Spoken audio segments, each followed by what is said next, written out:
આજથી થોડાક દિવસ પહેલા ગોંડલ તાલુકાના રીબડા ગામમાં અનિરુદ્ધસિંહ જાડેજાના પેટ્રોલ પંપ ઉપર એક ફાયરિંગનો બનાવ સામે આવે છે, જેમાં બે બુકાનીધારી શખ્સો બાઇક ઉપર આવીને ફાયરિંગની ઘટનાને અંજામ આપીને ભાગી જાય છે।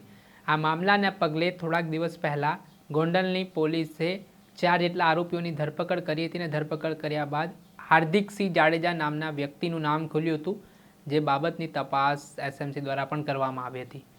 હવે આ મામલે એસએમસી દ્વારા કેરળથી આરોપી હાર્દિકસિંહ જાડેજાની ધરપકડ કરવામાં આવી છે, ત્યારે શું ખુલાસાઓ થઈ શકે છે, વિગતે વાત કરીએ।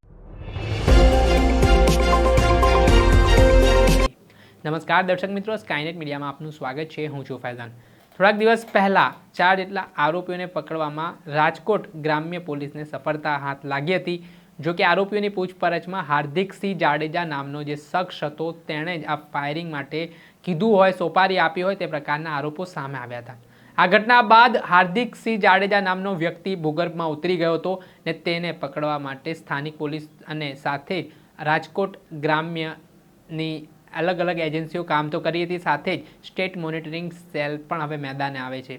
સ્ટેટ મોનિટરિંગ સેલના ટેકનિકલ એનાલિસિસ અને વુમેન ઇન્ટેલિજન્સના આધારે માહિતી મળે છે કે હાર્દિકસિંહ જાડેજા નામનો શખ્સ છે તે કેરળના કોચીમાં છે ને આ બાતમી મળતાની સાથે જ એસએમસીની ટીમ છે તે કેરળના કોચીમાં ત્રાટકે છે અને હાર્દિકસિંહ જાડેજાને ઝડપી પાડવામાં આવે છે। ઝડપી પાડ્યા બાદ તેને ગુજરાત લાવવામાં આવે છે।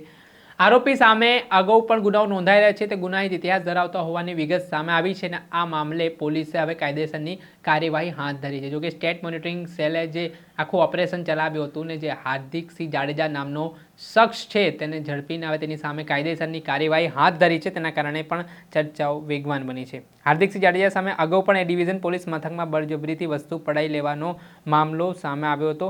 એટલું જ નહીં, ભૂતકાળમાં તેના પર અલગ અલગ પ્રકારના ગુનાઓ છે તે નોંધાયેલા છે અને તે દિશામાં પણ પોલીસ તપાસ કરી રહી છે। દર્શક મિત્રો, આવા જ નવા વિડીયો સાથે આપણે માહિતગાર કરતા રહીશું, એટલે સ્કાયનેટ મીડિયા જોતા રહો।